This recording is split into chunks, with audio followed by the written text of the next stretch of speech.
I don't think some of you are ready for this one, but we're having the talk. Alone in the Dark. I don't know how this movie did not completely kill most of these actors' career, especially, I mean, Christian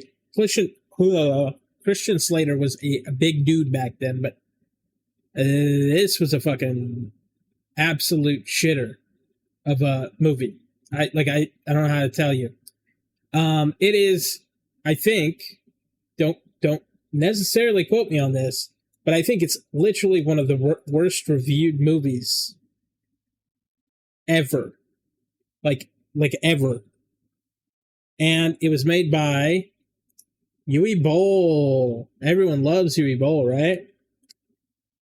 Uwe Boll has done some of the worst film game adaptations ever. And Alone in the Dark, yes, was a game first. Okay, I'm gonna... House of the Dead. I kind of liked House of the Dead. Hey, fuck you. It's my guilty pleasure. That's fine. But he has made so many bad movies. BloodRayne, fucking terrible. I didn't even know there was 3 of them. That's crazy.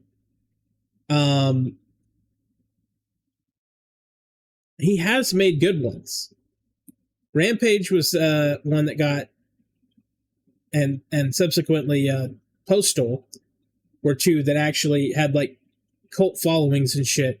In the Name of the King had Jason Statham in it, and everyone knows, if you watch any of my videos, I like Jason Statham, but that movie is also fucking terrible. I'm in a few groups for the like 1980s fantasy and fantasy stuff in general, and they post this in there a lot. And I think there is a strong cult following for this too. But at the same time, when you go to the comments, especially, you'll see kind of this thing where it's like, yeah, but we know it was shit. Oh yeah, we watched it, but we know it was shit. And man, this dude has they just, you know what's funny? There's some directors out there that cannot get money to do a film, right? But this guy makes absolute turds back to back to back and somehow kept getting money to make movies. Uwe Boll is, and games. For a while there, bro, this guy he got BloodRayne, Alone in the Dark, House of the Dead, what other? Far Cry. Some other of these could be games too. Alone in the Dark 2, I didn't even know they made an Alone in the Dark 2. That's nuts, guys. I didn't even know that. This guy needs to be put on trial, brother, for fucking war crimes against the film industry. Like, he's such a smug asshole. German filmmaker. Well, there it is, guys. I really hope eventually people just stop letting him make movies, because holy shit, brother. He just makes absolute turds. He's ruined so many things. And just so everyone knows, again, I'm mainly talking about Alone in the Dark, the movie here, which when I saw it when I was younger, I think I had that aspect in my mind of, yeah, this makes sense. But I'll tell you what, I watched it again. You can watch it right now on Prime. I watched it again and I said, man, how fucking stupid was I when I was younger? Because none of the movie makes sense. A lot of the movie doesn't make sense, actually. Like, there's plot holes to the whole thing. I mean, when you're younger and you're just kind of like side-eyeing the movie and you're like, oh, okay, there's a monster. You're not really thinking about it too much, right? I must have been like having it on a second monitor and like not watching this shit, because I watched it just to watch it again, and that's what kind of inspired this video. And I was like, man, I don't remember this being so bad, because I saw the reviews, and because I do this channel and I see other stuff that I might like. And one of the videos was about Alone in the Dark. I said, I should watch that again. I remember seeing that when I was younger. It's fucking terrible. None of the acting makes any sense. None of the dialogue makes any sense. And at the time that I was going to go back and watch it, I didn't know it was made by Uwe Boll. And the thing about that guy is, again, as we just seen, his absolute catalog of harassment and disgust for everything that is holy. That he has just cranked out these disgusting little monsters. Now, again, I kind of liked House of the Dead. Only because, and get on the fucking same picture with me, guys, because I'm not having this in the comments. Only because I remember playing the game in the arcade, and I remember it being just as wacky as the movie was. It was not far off, okay? It really was. If I played the arcade game and I thought about a movie that would be House of the Dead, I could see that being the movie. He didn't get it too far off. He just is still shit at making movies. And by like the movie, I mean I watched it twice in my whole life, and I'm in my 30s, and it was all right. So when I say I like something, doesn't mean I have to love it. Doesn't mean it's whatever. It's like, I watched it once. It was all right. It was all right. I don't typically watch movies a lot again unless I really like them. But I've watched that movie twice. One time was intentional, and the other was like, oh, you guys are watching this? Okay, I'll watch it too. At the same time, Rampage and Postal are two of those movies that are like, I don't know how to describe it, but there's not a lot of movies made in that kind of school shooting-esque like that genre, right? They're just not that popular. But Rampage was, and Postal was. They were. If you had to say all of his movies, they were like,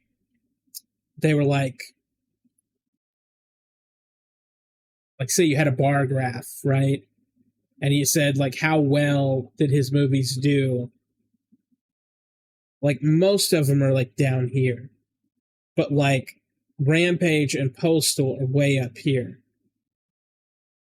He kind of, like, lucked in to a certain time in American history when these came out, where we were still talking about the Columbine stuff.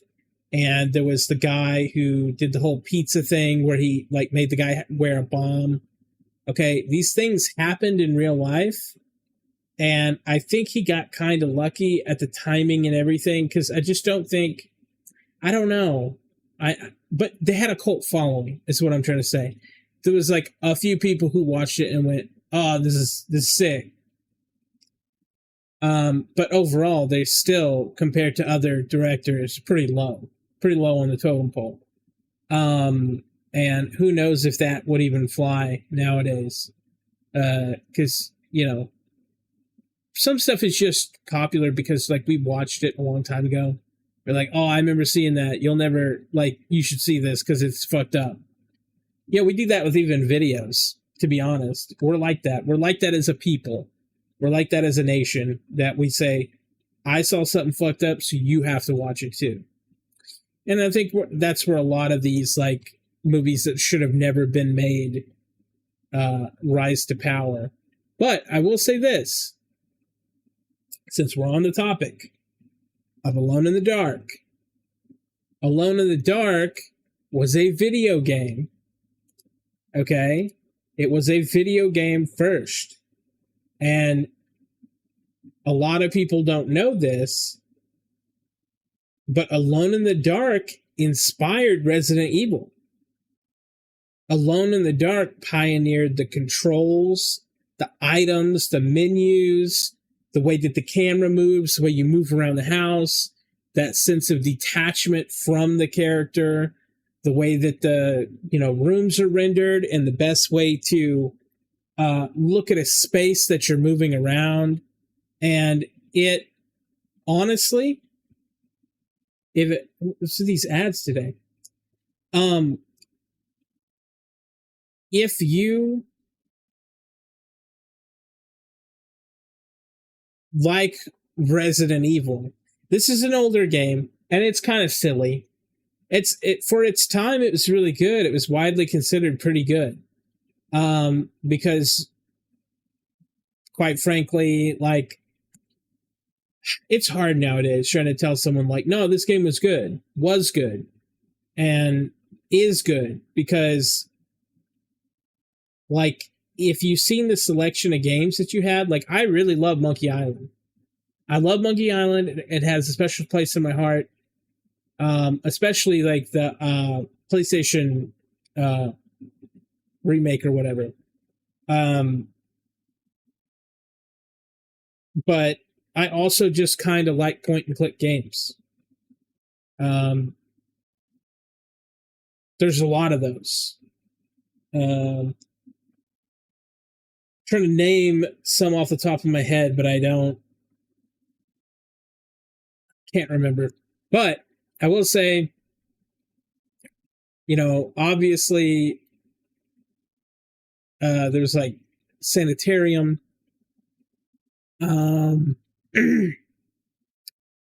Dark Seed,